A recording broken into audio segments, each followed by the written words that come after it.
You're watching The End Zone, sponsored by Brahms.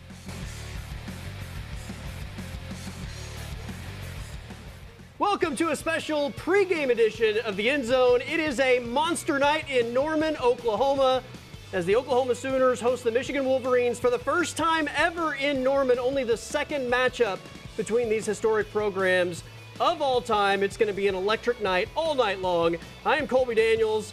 Former Oklahoma quarterback Charles Thompson in the house tonight. We're going to break down this entire game, the OU offense, the OU defense, Michigan and what they bring to the table. It's going to be a ton of fun. We're going to touch base with Cameron Johnson in a moment. Charles, this matchup, though, is off the charts great when you think about just the tradition of college football and these brands meeting on the same field. Well, I think what's most interesting about it, Kobe, is for me, it is the right timing. Everything has a time and a place.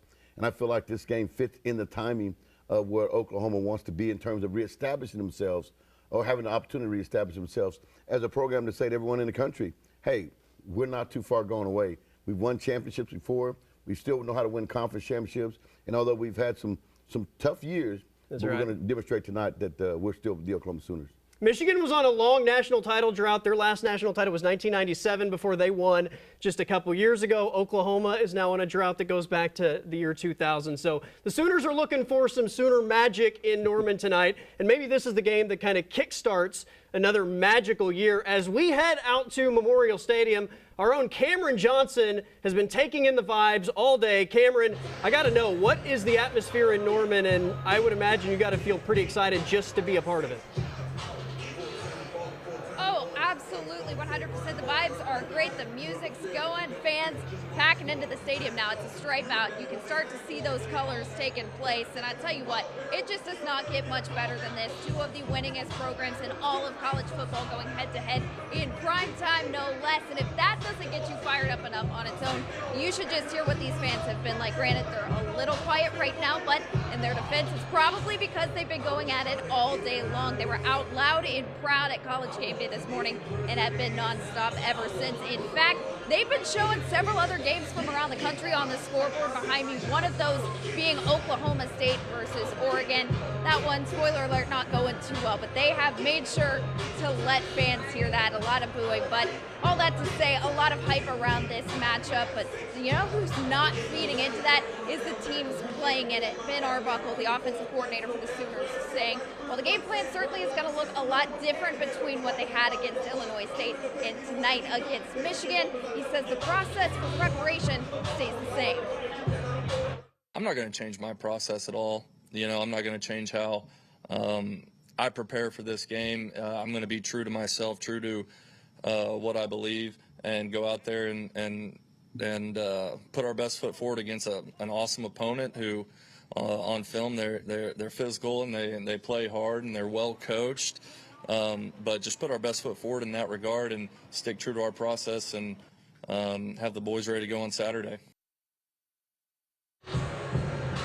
Now, this matchup drawing a lot of attention for a number of reasons. Two blue blood programs, not to mention a top 20 showdown, but it's also marking the return of Sharon Moore to his alma mater. He's in his second season as the Wolverines head coach, meaning that he actually played his career here at Norman back in 2006, 2007, played on the offensive line, meaning there's a lot of familiarity with the guys on the Sooners sideline. In fact, Brent Venables actually his defensive coordinator when he played Kevin Wilson, the offensive coordinator. Then as far as teammates, Joe John Finley, the tight ends coach here at OU, as well as DeMarco Murray, both guys he played with. He says there's a lot of love between him and this program, but that this trip is strictly business. A lot of people that I know on the staff and have a lot of respect for, and it's a great town, great place, but this is about the kids. You know, it's not about me. It's not about any return to home for me. It's about the players on our football team going to go try to win a game. It's going to be an awesome atmosphere. Don't get me wrong. It's a great town, and you know, obviously I got my degree from there, and there's a love there. But like these kids are what's special to me. And it's a night game in an SEC environment, so it's going to be loud. So. But we played in loud environments, but we're gonna have to prepare for the noise. Well, a lot of love between him and this program, like he said. But when asked, he said there has been no communication between he and his former teammates and coaches, and instead is electing to do the talking on the field. As for what happens afterwards, that is yet to be determined. But it's got to be a fun one, no matter what. Kickoff just coming up very soon. Vibes very good here in Norman. Have more for you coming up in just a bit. But for now, back to you guys. We will touch base with you again. Before kickoff happens, I got to get another vibe check out at Memorial Stadium, as the fans have been off the charts excited for this all week long. And we got to get game picks as well, so we'll do that at the end of the show. Once again, Charles Thompson, former Oklahoma quarterback, joining us as we get ready for this OU-Michigan game, less than now 30 minutes away. She mentioned it, the historic nature of these two teams.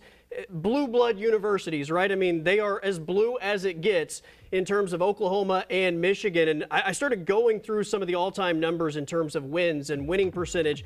Check this out. This is where they rank in the history of college football all time. Michigan is first in wins. Oklahoma is sixth. Now, I will say, you have teams like Princeton and Yale and some of these others that haven't done anything in college football for nearly 100 years, but have, got a jump start in the early days. But wins, winning percentage, national championships, Heisman winners, both of these teams rank in the top 10 all time. You start to look at some of the other numbers in terms of conference championships, bowl games, All-Americans, NFL draft picks. I mean, outside of Michigan ranking 11th all time in bowl game appearances, both of these programs rank inside the top 10 all time in every one of these categories. It's pretty incredible long term what these programs have accomplished. Well, you said it best. I mean, it's the two blue blood programs that exist in college football. When you go back to the history of looking at things, you talk about Michigan, the Ohio State, you talk about Oklahoma, you talk about Texas, you bring up Nebraska, you bring up the USCs. These fit right in that. And it's amazing that these two programs only met twice. Yeah. This is the second time. The first time it's happened outside of a bowl in the regular season. So it'll be an interesting matchup. Listen, I was in the stands last year when Alabama came, that night game.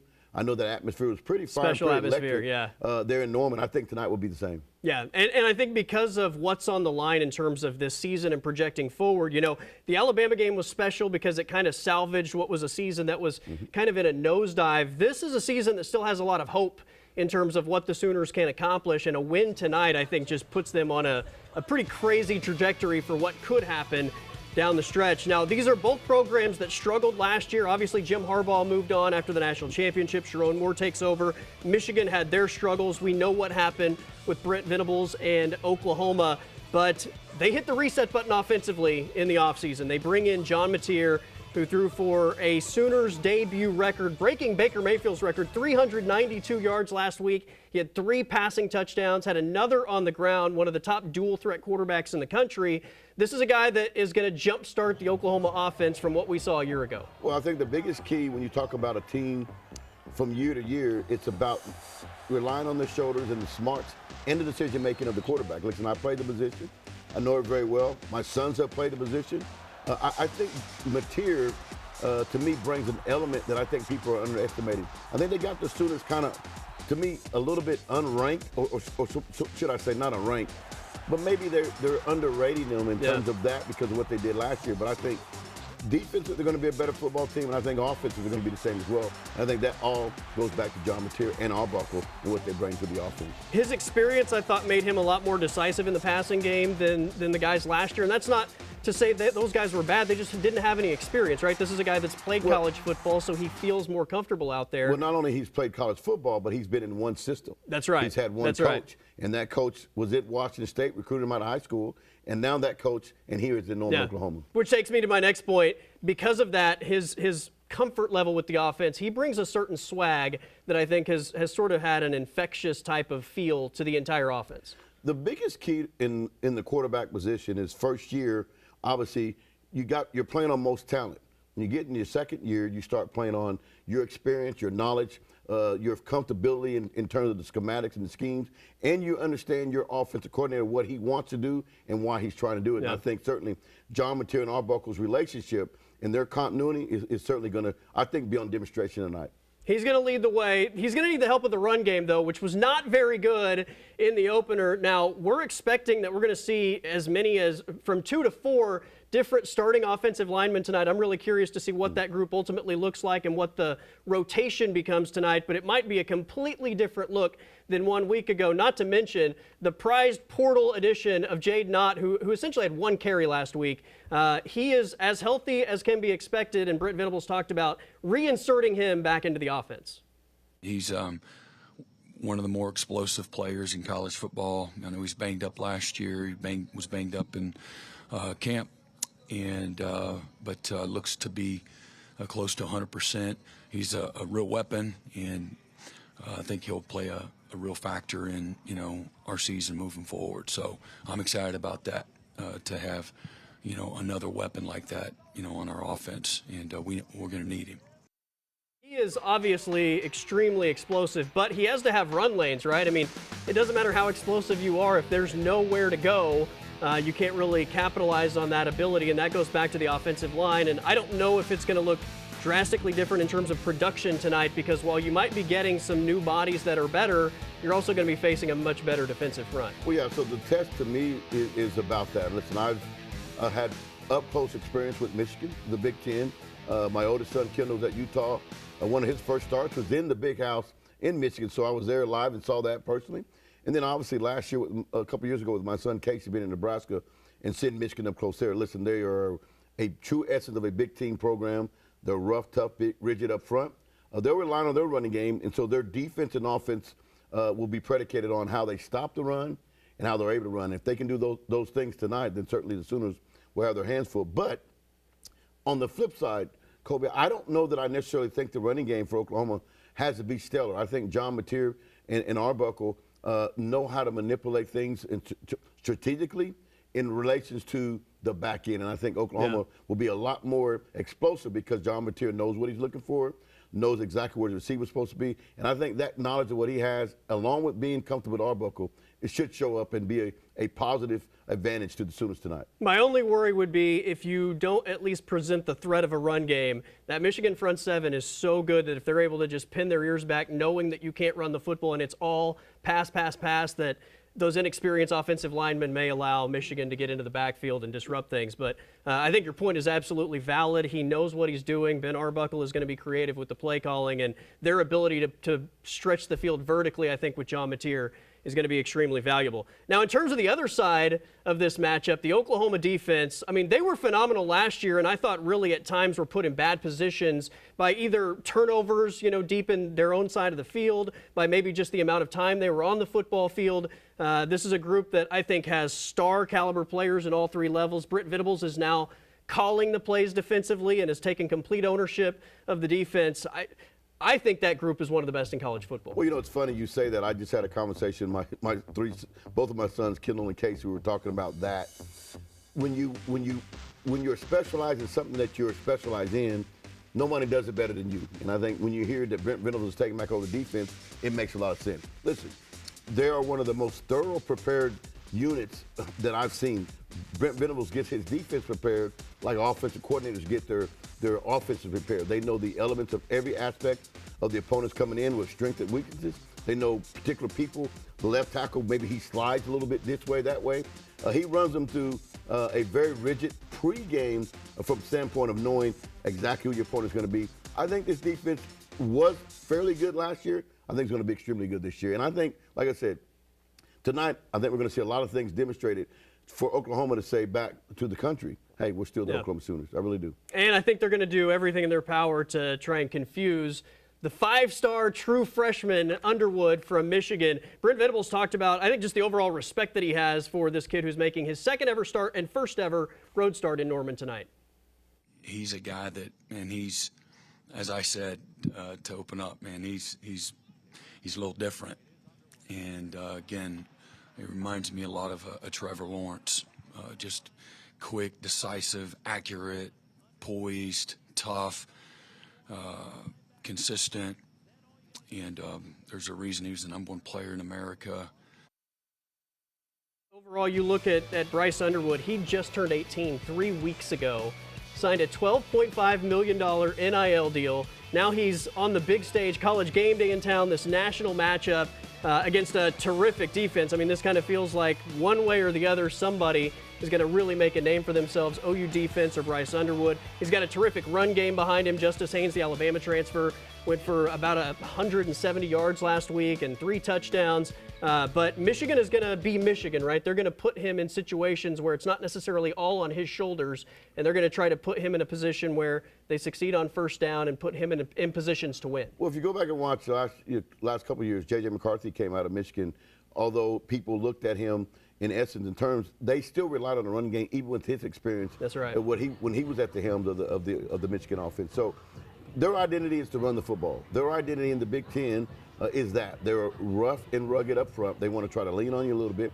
But I think to the flip side of that, Kobe, I think 3 or 4 years ago when Oklahoma was in the Big 12, that might be more of a concern. But they've spent some time now in the SEC. This would just be like another walk in the park. They've seen other offensive linemen try to lean on them when you talk about their times in the SEC. Brent Venables had time with being at Clemson. This, to me, is, like I said, it sets up as a right time for this program. Under Brent Venables, who we'll talk about later, I think this could be a big stage for him to let everyone know, including inside and outside the program, this is why I took this job. You know a few things about freshman quarterbacks playing, right? I mean, between you and your sons, you've been around football a long time. Look, Arch Manning a week ago, right, goes into a hostile atmosphere on the road against a really good defense, and everybody was expecting this guy to look like a Heisman winner in his first start. Didn't really go that way. I think Bryce Underwood is really talented as well, but he's also going into a similar situation against a really quality defense, hostile atmosphere. It's not a necessarily easy thing to do to just go on the road and be the guy that everybody thinks you're going to be. Well, I think the thing that is important to realize and recognize in that, Kobe, is in 1987, I made my first start, and I'd been playing the whole year. You know, people talk about Arch started last year, did some things, but in games that weren't really high tempo, high pressure. My first start was at home against Missouri back in 1987, and we were favored by 50 points, and we ended up barely winning the game, 17-14, and I played horrendous. And all the national pundits on the TV the next week downrated Oklahoma. We got voted, been #1 all year long, still was undefeated. We were going to Lincoln the following week, and they decided to move us from #1 to #2. And all of it was because of how I played the game. And so that was the game that led up to be the game that I remember most of my whole career, the game of the century, where I was able to go into Lincoln and do what I did. So I don't put a whole lot of strength into a performance of a freshman being on the road. Certainly going to be a hostile environment, but doesn't mean that he doesn't have the ability to pull it off. I think this is the key factor that I think that it takes. Brent Venables, last week we saw with Texas went into Ohio State, Matt Patricia gave Steve Sarkisian and Arch Manning fits with what he was able to disguise, and that was quoted by him himself. I think Brent Venables had to have some kind of package there waiting for Underwood's and the offense coordinator as well. I would imagine they are ultra aggressive, and you see a lot of pre-snap movement to do everything in their power to confuse the newly turned 18-year-old quarterback of the Michigan Wolverines. It's a pretty incredible atmosphere in Norman all day long. If you've been watching social media or even College Game Day this morning, it has been turned up since the sun rose bright and early this morning. And the tailgating scene has been off the charts as well. Our own Christina Santiago made the rounds to give you a look at tailgating in Norman for this monster matchup. Game day in Norman isn't just about what happens on the field. Out here, the tailgating sets the tone between OU versus Michigan. And here's what fans had to say about this matchup. Yeah, Coach Venables is going to have these guys fired up, ready to beat Sharon Moore. He came from OU, so it's going to be a good one. Michigan, you know Michigan Nation's here. You can see it. I mean, we are showing up. We always support you. Go Blue. With excitement in the air, fans have been up bright and early, and even some Michigan fans traveled over 16 hours to be part of this game day. Just waking up early, 5 or 6, getting down here tailgating, watching some games. Hopefully watch the Cowboys lose. And we do a big tailgate in Ann Arbor, so it's quite nice for us to be able to come and just relax and be a part of it versus throwing the party. Some fans even hold on to traditions they believe bring their team good luck. I wear my underwear inside out every OU game. Is that like a good luck charm thing? Yes, every single time I've done it, we've won. And sometimes I forgot. Those times are the times we've lost. With the tailgate in full swing, OU fans have made their presence known. And one fan who has been cheering on the Sooners for over 40 years shared this message for the team. Man, we're pulling for you guys, whether you win or whether you lose, because we know that you're learning things here at OU that'll last you not only for this ball game, but for a lifetime. Boomer, Sooner. For Sooner and Michigan fans, this is more than just football. It's a whole Saturday experience. Reporting in Norman, I'm Christina Santiago. Thank you, Christina. Unbelievable to see all those Michigan fans traveling, what they say, 16 hours to see their team in action against this this incredible historic matchup, first time ever in a non-bowl game. OU won the 1975 Orange Bowl 14-6. A lot of people have projected this is going to be another defensive battle between these two, and we'll kind of break down our final thoughts and score predictions in a moment. We do have to give you some game highlights from earlier today because Oklahoma State was also in action in a high-profile matchup, number 6 Oregon, and unfortunately for the Cowboys, this one was all Ducks from the get-go. Second play of the game, Noah Whittington takes it to the house. That really set the tone, I thought, for the game. Oklahoma State would go 3 and out. On the very next play, Oregon hits freshman Decorian Moore Oregon hits Decorian Moore for a long touchdown.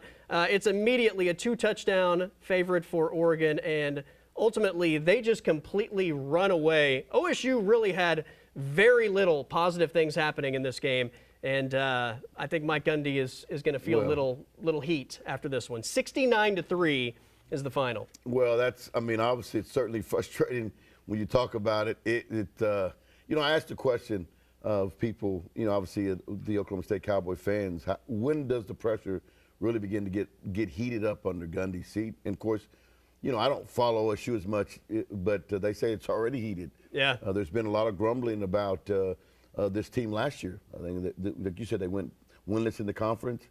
I don't know how much further they can do that. And sometimes, there's just – listen, I played against Mike Gundy in high school. Never beat him, by the way. I beat him, went undefeated versus him in Oklahoma. But in high school, he was at Midwest City. Back then, Midwest City was a powerhouse, and we never beat him. So I like Mike, although it's going to be they got to sit down and reevaluate it. And sometimes you kind of know maybe it's time to move on and do something different. I don't know if this is the time for him, but certainly I can tell you there are a lot of conversations being taking place now. Yeah. After a performance like this, 69-3 is just it's just a humbling and really totally embarrassing experience for the Oklahoma State Cowboys. There was a lot of talk this week that Oregon being favored by 4 touchdowns was completely disrespectful to Oklahoma State, and really it was disrespectful because it wasn't enough, right? Yeah, I mean, that was right. a complete domination. And Oklahoma State has next week off and a little extra time to regroup. They absolutely need it after what happened in Eugene. All right, let's head back to Norman as once again Cameron Johnson rejoins us. All right, Cameron, I told you I was going to need another vibe check. We are about less than 10 minutes away now from kickoff. What is your overall experience right now of what the OU fan base is like and just the excitement as we get closer and closer to kickoff? Well, you talk about excitement, listen to this. I told you the vibes were good earlier. They're great now. The team doing their walk into the end zone right now. There you have it. It is so close to kickoff here. The official time inside 30 minutes away now. But Michigan getting ready to walk off the field here. I'll let the fans speak for it. Here come the boos. Yeah, it's fun. This is an electric atmosphere. And, Christina mentioned that the Michigan fans have traveled all this way. It is easy to spot them. That maze stands out in this sea of crimson and cream. It is just, you can tell this has the makings of a very high-profile electric matchup in this place. I was here for the Ohio State matchup way back in 2016, I think it was. This feels very similar to that. So I'm expecting a really fun battle tonight. I heard you guys talking about the defense. This absolutely, in my mind, is a defensive battle. And both sides, they're going to make themselves heard tonight. Just so close to kickoff.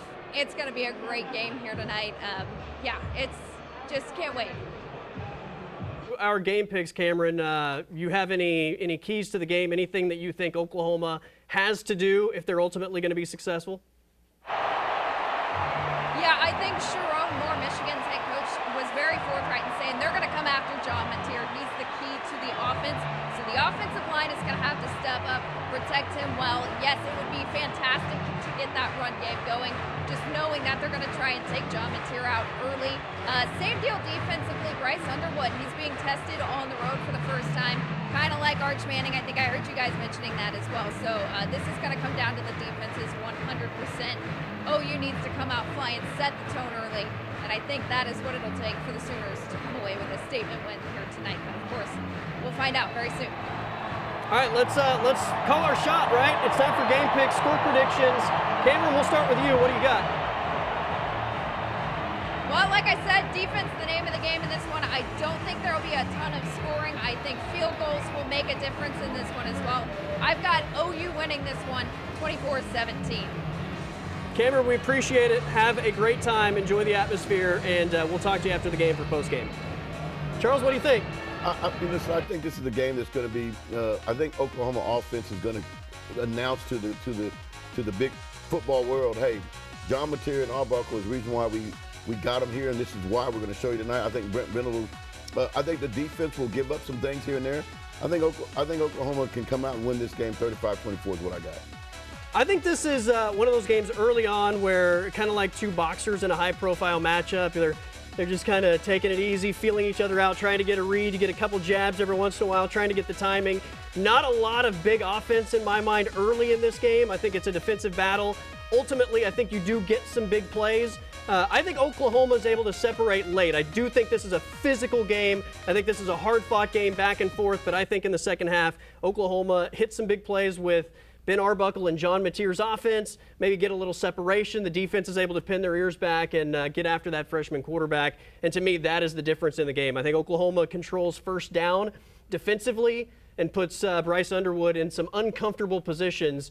And ultimately, again, I think it's a second half Sooner win. Well, I think it's certainly this. It's a stage for somebody to announce that they're here, that they're there. Could it be Underwood being a freshman statement, or could it be John Mateer? And I think, to me, Mateer is the one position at home, experience with his offense, not in a hostile environment like Underwood is. I'm leaning towards Mateer, and I think that's what's going to happen tonight. When you think about this season and what's coming up, a win tonight or a loss tonight, I mean, obviously is going to give Sooner fans two completely different feelings, but you go to Temple next week, you have Auburn and the return of Jackson Arnold in a couple weeks, Kent State, and then Texas, and then it's an SEC gauntlet on the back half of the schedule. Tonight is really going to set the tone for what this 2025 season is and how fans are going to feel, I think, going into Auburn and Texas and the rest of that SEC schedule. If you don't win this one, I don't know that there's going to be a ton of confidence the rest of the way. If you do win this one, you start to ask that question, what if? What if you get Texas in a rivalry game? What if you're able to take care of, the teams like Ole Miss and Missouri and LSU that come into your house? What does that look like at the end of the year? I think no matter the outcome, there's going to be a lot of hot takes, good and bad, about this Sooner team following tonight. Listen, at the end of the day, for me, you got to find a way to win this game. This sets the tempo, sends a message out to the country. Hey, Boomer Sooner, Oklahoma's back. I think tonight that's what they say. They're the veteran team. They have the veteran quarterback. It's in their house. If you don't win this one, are you ever going to win the big matchups, right? I mean, I think that's a fair question in the Brent Venables era, so a monster game for Brent Venables. All right, that is it for us. We're going to let you get to kickoff. It's a big matchup. We will have post-game coverage breaking down everything through all four quarters. Thanks to Charles Thompson. I am Colby Daniels. We'll see you after the game. Oklahoma, Michigan from Norman tonight.